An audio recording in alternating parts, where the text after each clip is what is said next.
What's up, everybody? I'm sorry I'm a little bit late here. Just getting everything set up real quick. Let me add my screen for you here. I'm going to start out tonight with Bitcoin. That's kind of been the routine here. So I'm sure we got a lot of people wondering what's going on. So I'm going to start with the Wyckoff chart we've been looking at for weeks now, right? I think the last time I was with you guys was we were up here in this resistance zone.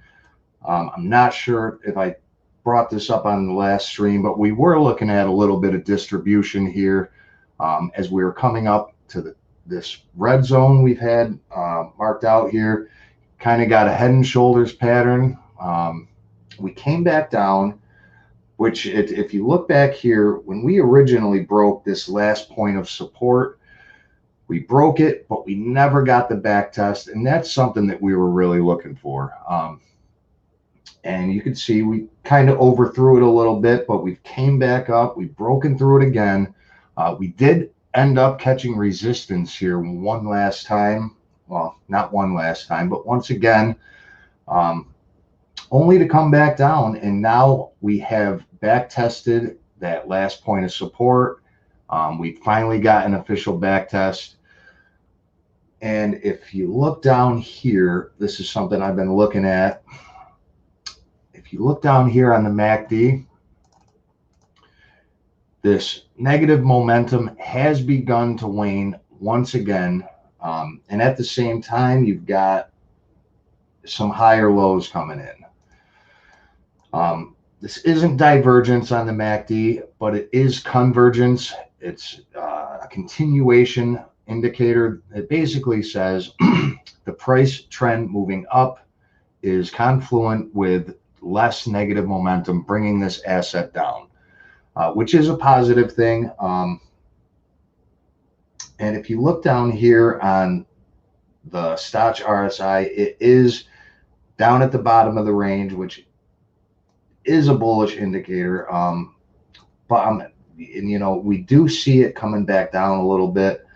I wouldn't be surprised, you know, as we consolidate inside. I mean, we almost got, I mean, I don't think there's enough data in there to call it an ascending triangle unless you were talking about this resistance up here as the top. You know, if you were looking right along this line here, you could kind of, you know, look at that as an ascending triangle. But regardless, as long as we consolidate and stay above this range, I don't see any technical damage done at this point. I mean, we could, in you know, less than ideal circumstances, we could come back down and retest this 31 zone. It wouldn't be ideal because I would like to believe that we are entering phase D now of this Wyckoff accumulation, which would, the next thing we're going to be looking for is to retest some of these higher highs and eventually get back up to the top of the range. And obviously you're going to want to see that broken. But you got to look at it from all perspectives. And in reality, as long as we keep making higher lows, as we've been making down here, you could draw a trend line. You know, we're still, if you drew a trend line down from the bottom of this wick, and then up here, you know, we did wick down underneath it, but we are back above it once again. You see how it was close, but we haven't broke. Oh, all right, I might have spoke too soon. We are underneath it. We still have a little bit of time before this 4-hour close. So if Bitcoin really wants to instill some confidence in the market, you would like to see this 4-hour close above that level. But regardless, as long as we are, you know, still making higher lows, I do think we're in good shape. But it's kind of a real nothing burger the last couple days. You know, we've just been bouncing up and down. No real moves that are braggable here, but ETH has been a different story. And this is another one we've been following closely.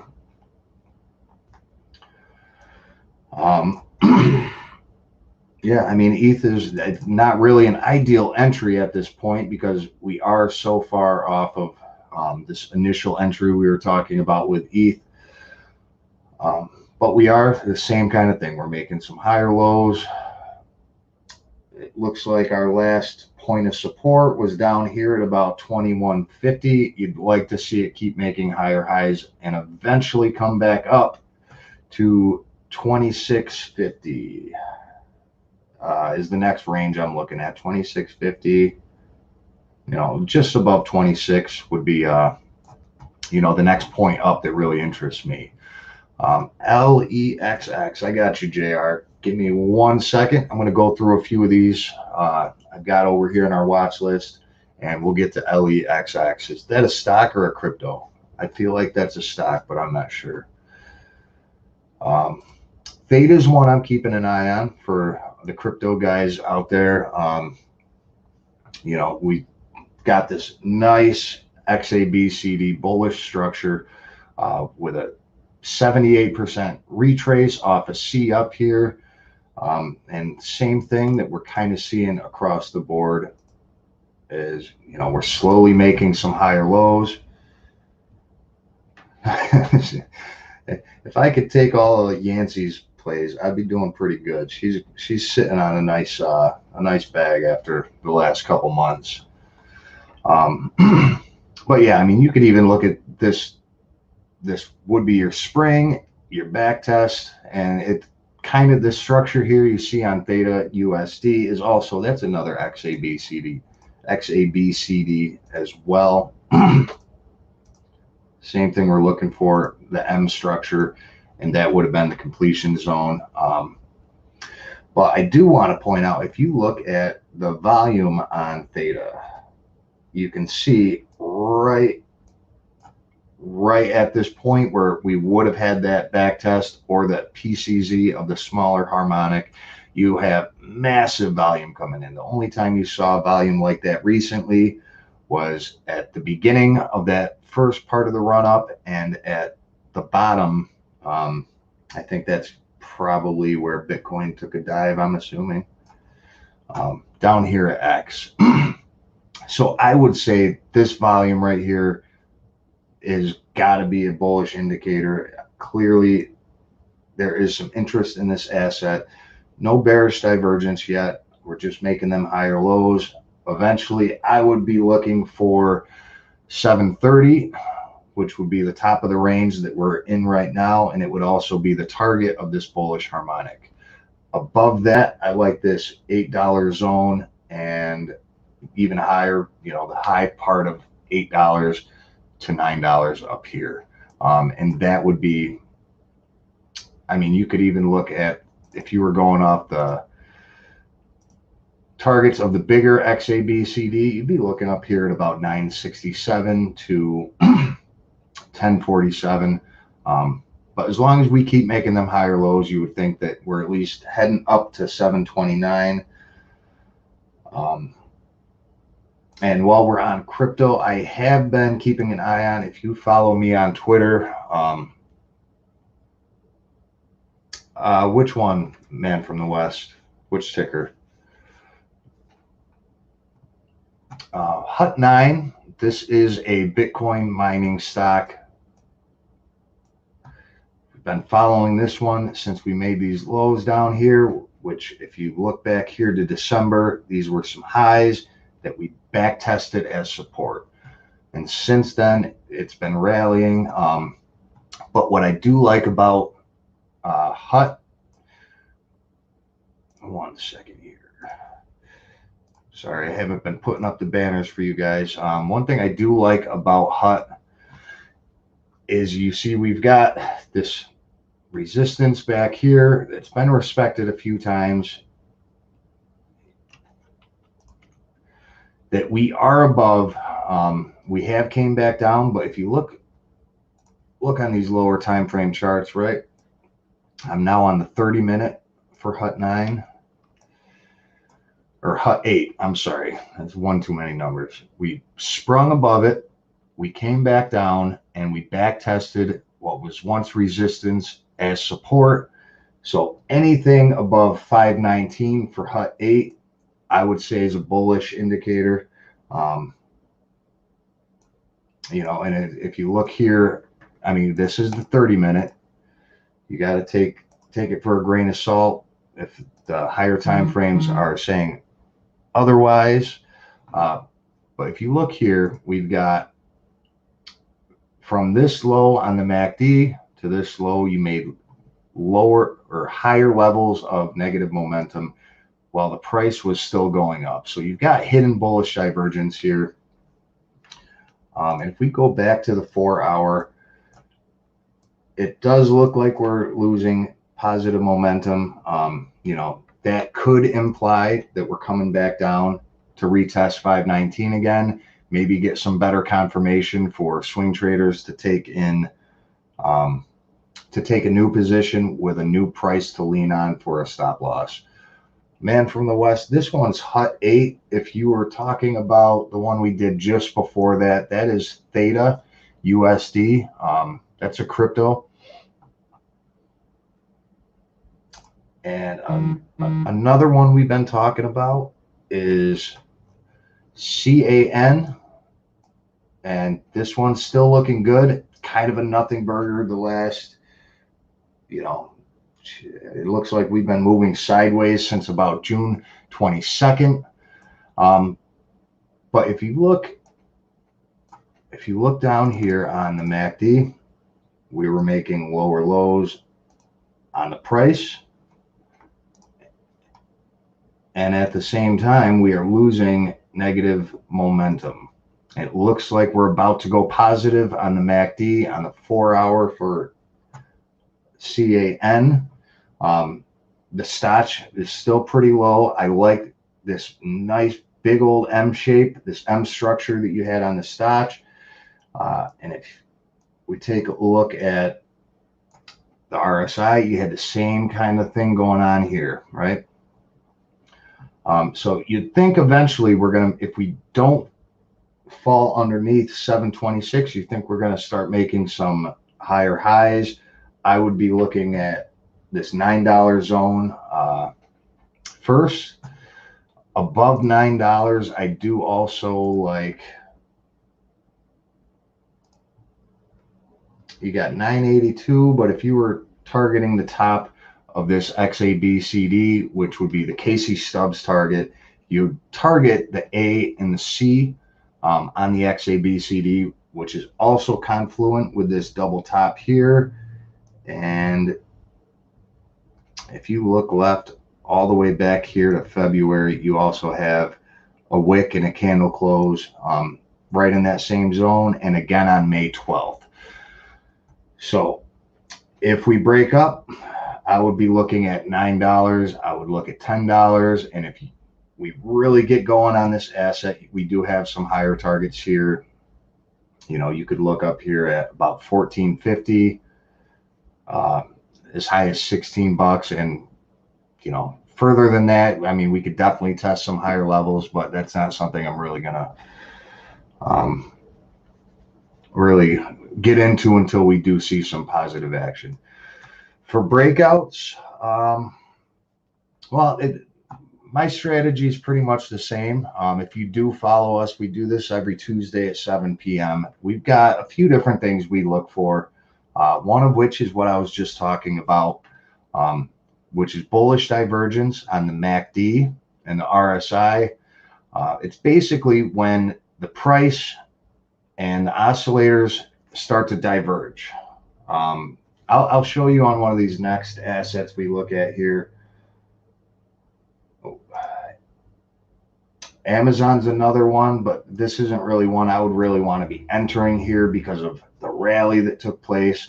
But we did break this resistance at A here.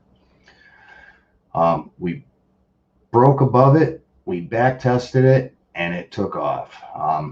If this rally does continue, which looking at the RSI on the 4-hour chart, we are overbought.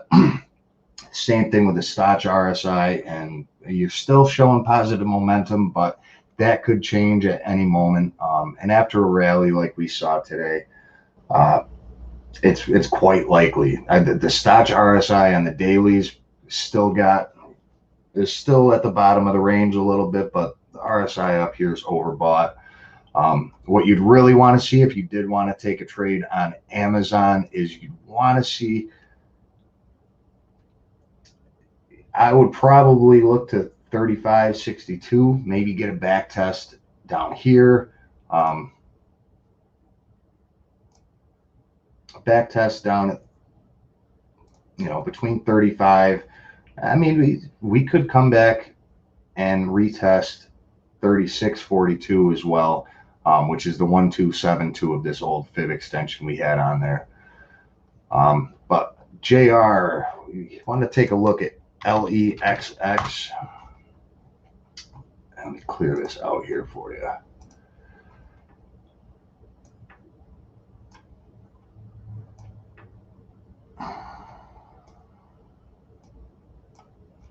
It's a choppy one. This is consumer non-durables. All right, we're going to back it up a little bit further to see what's going on here with this price action on LEXX. So I'm on the weekly chart now, just to try to get an idea of what some of these levels represent on the asset. That's always the first thing you want to do. You want to understand why this asset is moving to these different price levels, and the best way to do that is to look at the history of the asset. If we're looking, LEXX could be at a pretty nice entry point, or at least one where you have easy to identify risk to reward here. Because if you look at LEXX, we zoom in here on the weekly chart, we've got support and resistance here at 545, which we've broken back above. We did fall underneath there back in April. We've broken it, and we started to make some higher lows. If we come back to the 4-hour chart here,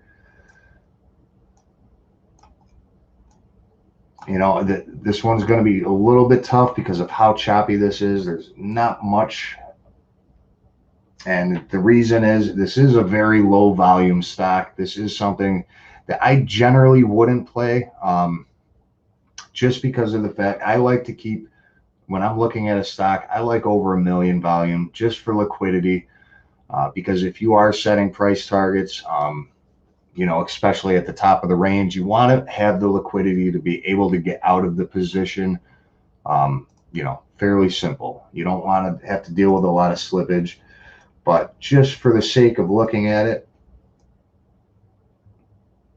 this is kind of your range here. 533, top of the range is 716, give or take.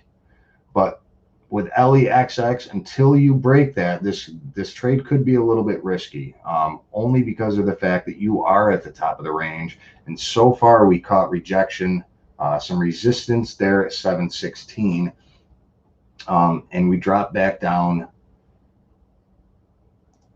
to about 652. We're still above it a little bit,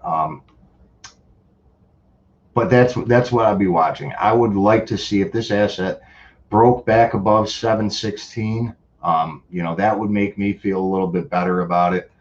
Ideally, the entry that I would have been looking for was down here at about 530. And what you were asking about, man from the West, this is something that we would want to look for. Let me see if I can find a good example for you here on LEXX. So one of the things I like looking for if I'm trying to take a long position on an asset is, first, I like to find an asset that has sold off, right? So if we were looking at LEXX here, what I would have looked for, see, we've got some resistance up here, and then you've got your downtrend, which which if you're looking at the value of this asset, that's about a 52% sale on LEXX. So you caught resistance up here. Generally, I like to look for about a 78% retrace, which is a Fibonacci, to an 88.6% retrace, because it leaves you with much less downside. But I also want to find an asset that's not only made a substantial markdown, but you want to wait until you get confirmation that there's support, right? If you look back here in January, we've got this resistance here at about 464. You got the sell-off, and then right at 464 you got support. So that would have been a good place to enter this asset, because you know that you've sold off, this asset's been marked down substantially, and you found support at an old resistance. But on the MACD, even though this price has been coming down, another way to find confirmation that this trend might reverse to the upside is to take a look at the MACD, right? The price is coming down, but if you look down here at the MACD, even though the price is still coming down, the MACD was showing you that there's less negative momentum pulling this asset down. So even though it's still coming down, we've reached a possible support level, and the MACD says there's not much drawing this asset down anymore. It's indicating that this could be a place that the asset reversed. And if you look at the price action in correlation to where that MACD starts to go positive, that would have been your entry right there. And the same thing if we were looking at this other zone I just told him at about 530 that I said would have been a good entry. You could look at this in a different way. The asset was making higher lows, and then the MACD was, even though this MACD was showing higher levels of negative momentum, you were still making higher highs, which is hidden bullish divergence, which indicates that this asset at this point of divergence is going to continue bullishly on the trend that it was in, which means it's going to continue to make higher lows. And you want to look for as much of an edge as you can on assets like this, or any asset period. After a correction showing bullish divergence, if you use the RSI, which I use with every trade I take, you want to see the RSI at an oversold level. And if you look here, this zone we were talking about, look where that RSI was, right down at the bottom of the range. If you look at this zone, we weren't at the bottom of the range, but we did display bullish divergence on the RSI, hidden bullish divergence on the MACD. And if you look down here at the Stoch RSI, which is another one I just used for confirmation, the Stoch RSI right down at the bottom of the range. So you've got 4 factors right there that show you that, none of this stuff, no technical analysis is going to be 100%. It's not a predictive tool. It's a tool to give you an edge, and to show you, stuff like this. It shows you possible places to take positions where, the asset is more probable to go the direction you're looking for. And the more, if you use different time frames, if different time frames are all saying the same thing, it's just more ingredients. RSI divergence is, I like RSI divergence much better than the MACD. The MACD's for momentum, yeah, man from the West. If you're looking on the RSI, the oversold area is going to be right down here at about 30. Oversold on the RSI is below 30. Overbought is going to be below or above 70. So generally, you know, if you're taking a long position, you'd want to see that RSI down at the bottom of the range. Below 30 would be great, but if you do have, you know, bullish divergence on the RSI, that's a strong indicator that the trend is changing. And that works for calling the tops too. It's not just bullish divergence, there is bearish divergence like we saw here. If you look at this price, the price is going up, but on the MACD, this MACD is showing less positive momentum from this high to this high. So even though the price is still going up, the MACD is telling you that, you know, the bulls are losing strength and that asset could reverse.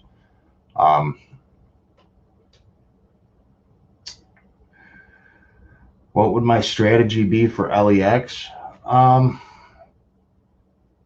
You know, for LEX, you're right at the bottom of this trend line. Like I said, I'd really want to see it break above 716 and come back down. You know, you want to break above it and then come back down and test it as support. What was once resistance is now support, and that would give you, you know, a possible position trade, you know, to the upside. And if it was going above that, I would be looking at 868 next. But with all trades, you definitely want to take at you want to take a look at both directions, because you want to know you want to know how much you could gain on a trade, but you also want to know how much you could lose, especially with a stock this illiquid with only 85,000 volume today. You know, it could just as easily reverse. Stocks with low volume are really easy to manipulate, and it could lead to some really drastic price swings in both directions. So if you were taking a trade on this, you know, you've got this nice trend line up. I would want to see it break above 716. But if it broke below this trend line or below our last support level, and if you want, you could even move it down to about 613. Personally, I wouldn't want to see it get much below 650. But again, that's not something I can really do for you. You just got to understand the upside and the downside with all trades. And I always use a stop loss for anything, for every trade I take. Fibonacci with your chicken parm. It's a new one for me. I like it though. Yes, this beard takes about 5 to 6 days to grow. I look at stocks too much. I think it's radiation from the computer. Let me see.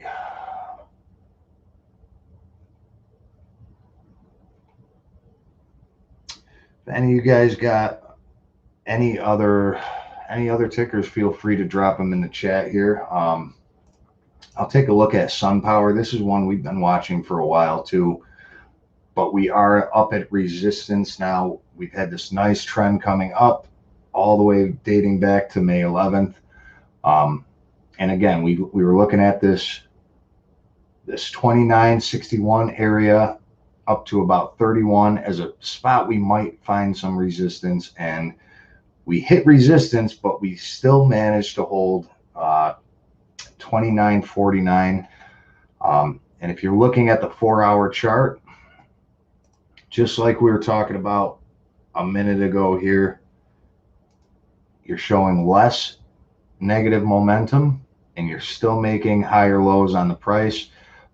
But because you are at resistance, it's not ideal for an entry because you could get rejected and come back down to the trend line. If I was looking for a position on SunPower at this point, I would want to see, I would want to see a little bit more data that implies that we're going to come up and start testing some of these higher highs. CCIV is one I'm in. I can pull that one up here quick. CCIV is one. Actually, our trade completed on CCIV. We had the same thing we were just talking about on that last one, right? We had resistance here at 22 all the way back to March, and I think Yeah, you got a little bit of respect on it, dating back to January 26th.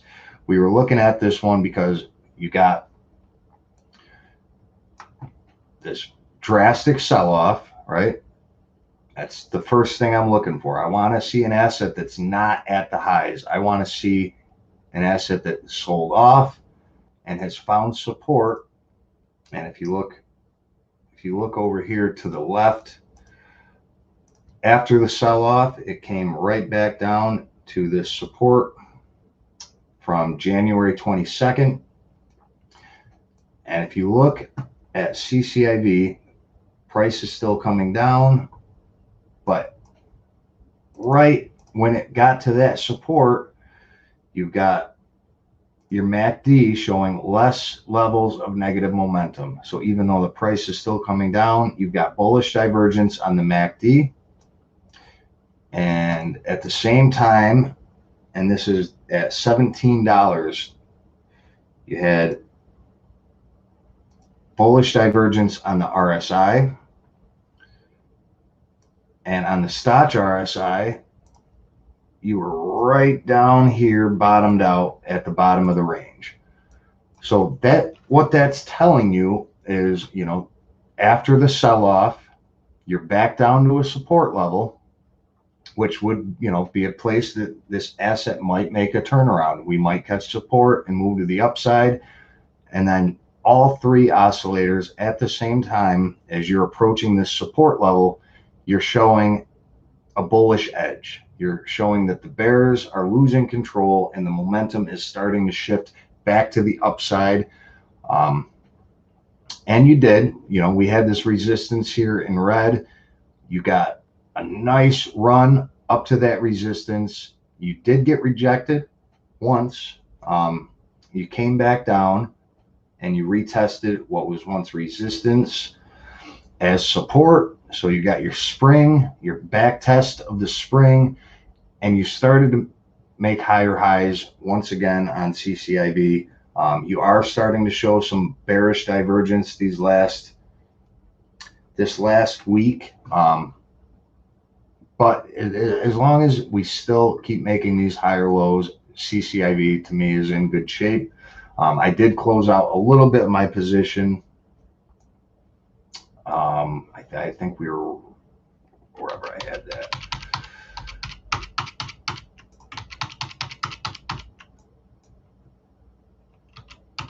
There we go. Yeah, I closed out part of my position at about 28.37. I think that's where we're at, 28.35. But I still have part of my position in there. And if we do come back down and back test some of these lower levels, I will take I'll take another, I'll add to my position a little bit because I do think 31 is more than likely going to be the target eventually, whether we chop around a little bit in between now and then or not.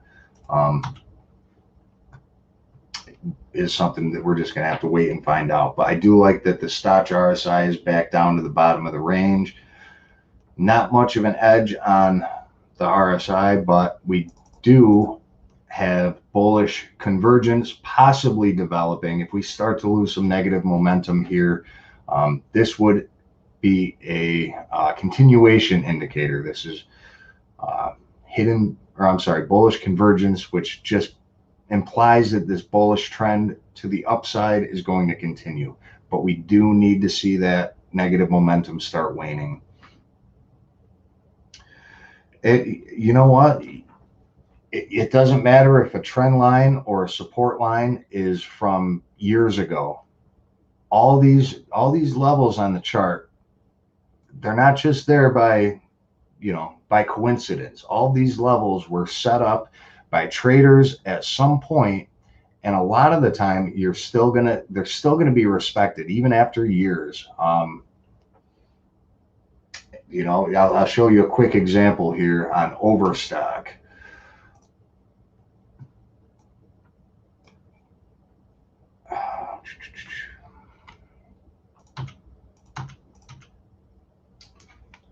Let me delete all this stuff. So Overstock, we're going back to 2005, right? This is on the monthly chart on Overstock. And if you look, we've got this high from 2004 at about 71. And look at this, 2018, 14 years later, that high was still respected on the monthly chart here on Overstock. We never closed above it. It was the high back in 2004 and 2017, never closed above it, not once. And look where it went. If you look at the price action correlation between these levels, what happened before? If you were looking to the very beginning of Overstock here, once we broke above 1866, the price went straight up to that 69 level. And look at what happened in 2018. When we hit that level again, what did it do? 2002, it went straight up. 2018, straight down. As soon as it got rejected there, same price action correlation. It's straight up, straight down. And it's always important to know these levels ahead of time. Anything you're investing in, you always want to take a look at, where the asset's been, how this price action correlates to those zones, right? If you're looking back here on Overstock in 2005, it was straight up, straight down. 2017, 2018, straight up, straight down. It just gives you an edge to understand how the price moves between different levels. BDR, I could take a look at that one. Same thing with ELF. ELF was first. Let me take a look at that real quick. Okay, well, not much information here, but let me see what I can do.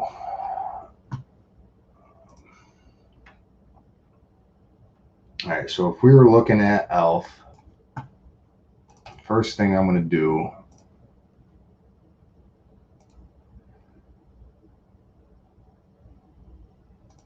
all right, so ELF on the 4-hour chart, we've got, I don't know why why it's doing that, but all right, so ELF, important zone there was $5. We broke above that June 15th. Some other levels that are going to be important.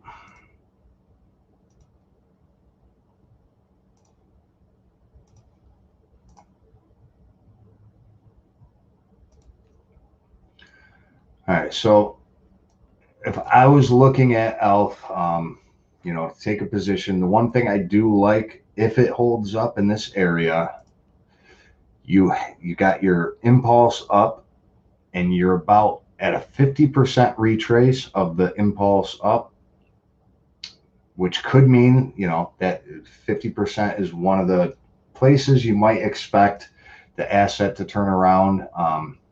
It has back tested this $16 level as resistance, but it is holding up there. I wouldn't want to see it fall anywhere below 13, because if it falls below 13, it's probably going to keep on going. You were starting to lose some negative momentum here on the MACD, but it has begun building again on the 4-hour chart at least. If we were looking, let me see what the daily looks like on this one. The daily is not really helping your case. If I was going to take a position on ELF, I would definitely be waiting for a little bit more information. You want to see this asset start to turn around a little bit, and there's just not much implying that it's going to do that, at least not on the higher time frames.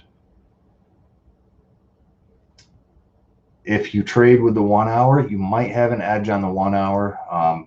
But again, I would like to see, on the 4 hour at least.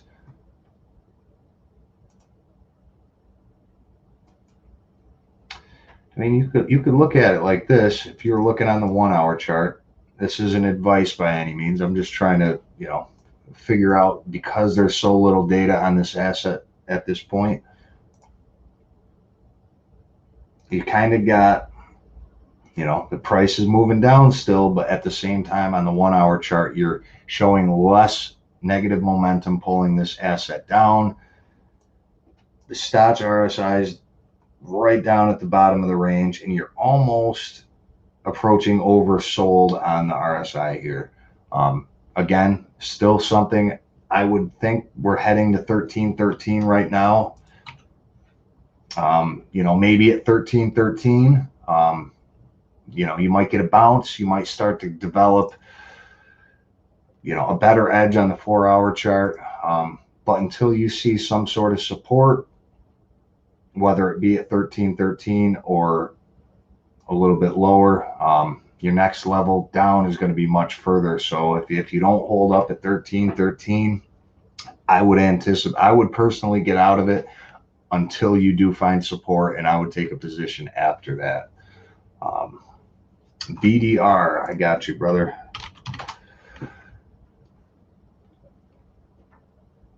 You got the volume here. Blonder Tongue Laboratories. This one's new for me. I can't say this is one I would really mess with, BDR, only because of all this scam-wick action. I mean, there's some really crazy volatility in the price action here. But currently, you know, if you were taking a position on that, I would have really liked to see a position at 125 before it had this massive markup, because if we were looking at historical levels on this asset,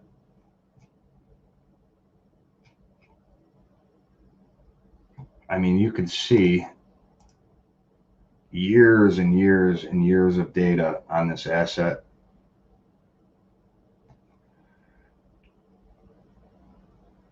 You've got, it's very choppy, but you've got a clear resistance zone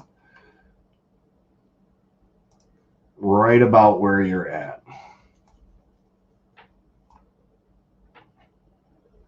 So, I mean, realistically, this could be an area where traders take profit.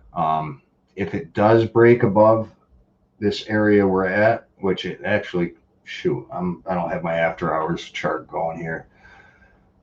But again, same thing. On this asset, you are at a different, it looks like post market, you are up at about $2 as of right now, and that's another major resistance zone. So you can't say you've got much of an edge to take a new position because you're right at resistance. And it looks like that's a resistance zone that goes back, you know, almost 20 years on this asset. You know, you could see all the way back to 2001. You've got some candle closes, some wicks, support, resistance.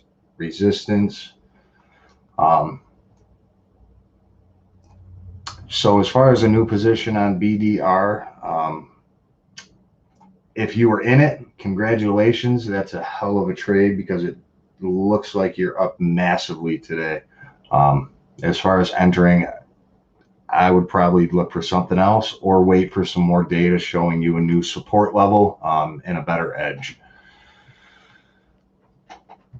BSQR, let me see what we got here. What is this, a beverage company it looks like?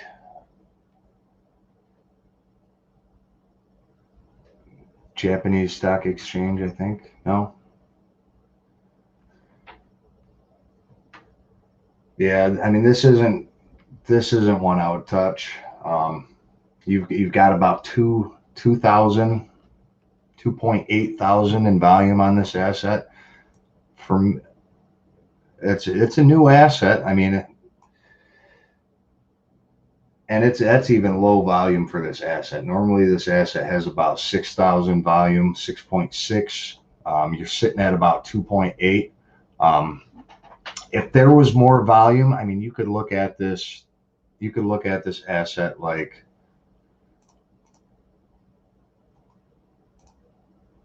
an accumulation range of sorts here.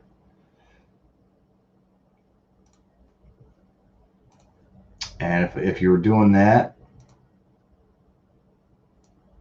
I would want to see this asset break above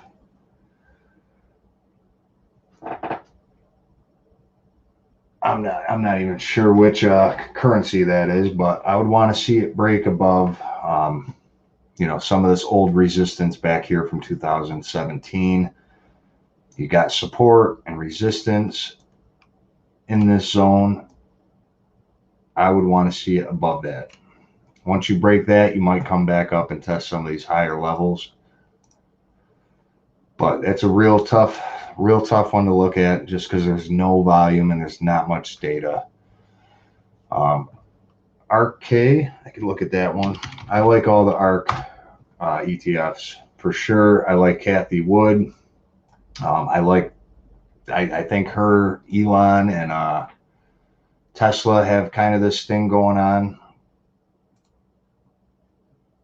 It's just a tinfoil theory, but she's a huge investor in Tesla. She's a huge investor in Bitcoin, and I think there might be something to that. For ARKK, it could be this. It could be good. You're not at an ideal entry yet, but what you could look for here is, obviously it would have been best if you were looking down here when this stock was down around 98 bucks. You had, oversold. You had bullish divergence on the MACD. The Stoch RSI was bottomed out, which it is again. But as far as the RSI goes on the 4-hour chart here, you're kind of mid-range. You're building negative momentum on the 4-hour. But like I was saying, all hope may not be lost, because if you hold up this 126 zone, I would look at this as, you break it, you're coming back, you're going to back test it. And if you start, if this MACD starts to lose some of this negative momentum, what you would get is you could develop some really gnarly hidden bullish divergence, because you got the asset still making higher highs with more negative momentum. That could very well be, this could be a place that the asset does, find support and continues on. You're still down substantially off the highs from back here in February, still down about 20%, but you definitely had a supply line up there at about 126. And as long as you hold up, I would say even if you hold up above about 124, I think you could start to see that negative momentum start waning. And that would be a bullish indicator. That would be a continuation form of divergence. And that would imply that the asset is going to attempt to make some higher highs. If we toss on a fib retracement on this,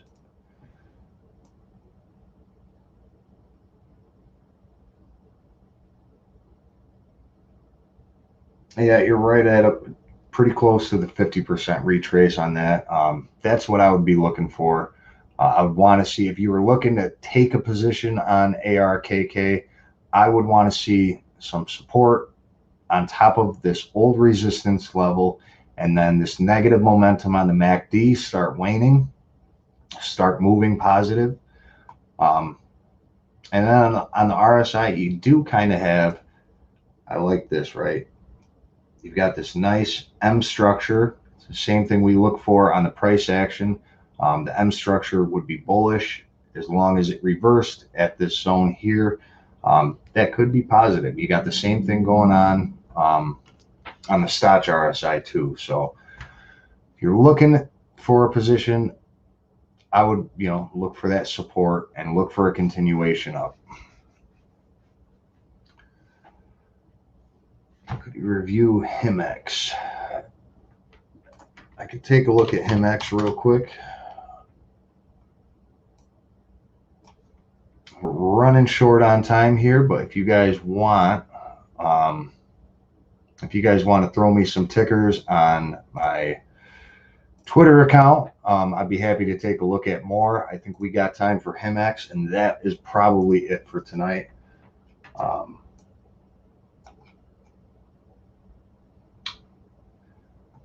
I like this one. I liked it a lot better down at about 1082. The reason why is because you've got this clear resistance line back here from all the way back to 2017. After that, after you hit this big resistance zone in 2017, you've got this massive rounding bottom accumulation. We're talking from 2018 all the way to 2020. You just slowly rounding upward, accumulating. Somebody is, this would be the composite operator. If you follow Wyckoff theory, this would be the composite operator acquiring a position before the markup.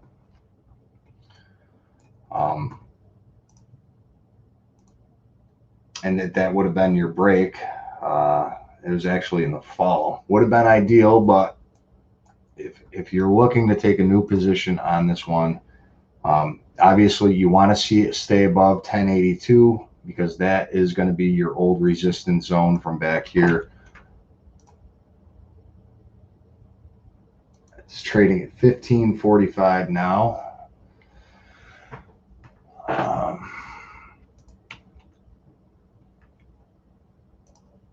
If we move to the 4 hour,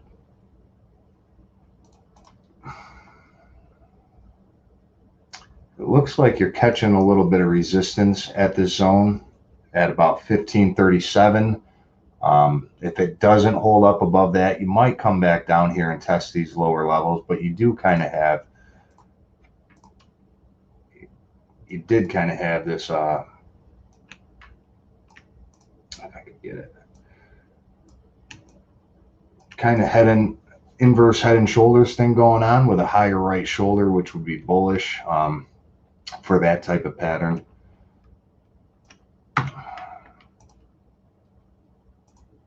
I'm having a hell of a time over here with my damn computer. Right? But at this point, I mean, it wouldn't be ideal for an entry, but what I would want to see, we're looking at the daily chart right now. You had some bearish divergence showing up on the MACD. You had bearish divergence on the RSI, and you've got your Stoch RSI heading back down to the bottom of the range. But on the flip side of that, we are making higher lows on this price, right? And you've got higher levels of negative momentum on the 4 hour chart, which if this negative momentum continues to wane to the upside, that would be bullish divergence, which would imply a continuation up from this zone. But you really want to see it stay above right about where it's at. You're literally right at the inflection point. If it falls underneath there, I would be bearish on it until you get a little bit more information. If it goes above there, I mean, I believe for this asset, that is price discovery. Your all-time high is about 1782. You got that wick up. I think anything above 16 to 17 bucks, you're going to be in price discovery. You could see some much higher levels on this asset. But that is going to be it for me today. DD, I wouldn't mess with right now with all the stuff going on with the Chinese stocks and market manipulation. You got a lot of people pushing away from those type of markets. Keep USD. That's actually one I brought up on my Twitter this morning. Omar, if you want to take a look at my Twitter, got it right up on the screen here. I've got a chart up for that. Feel free to drop me a line. I appreciate you guys coming out. If you can hit a like, subscribe, do all that stuff. I'll be back here next Tuesday at 7 p.m. I appreciate you guys. Thank you.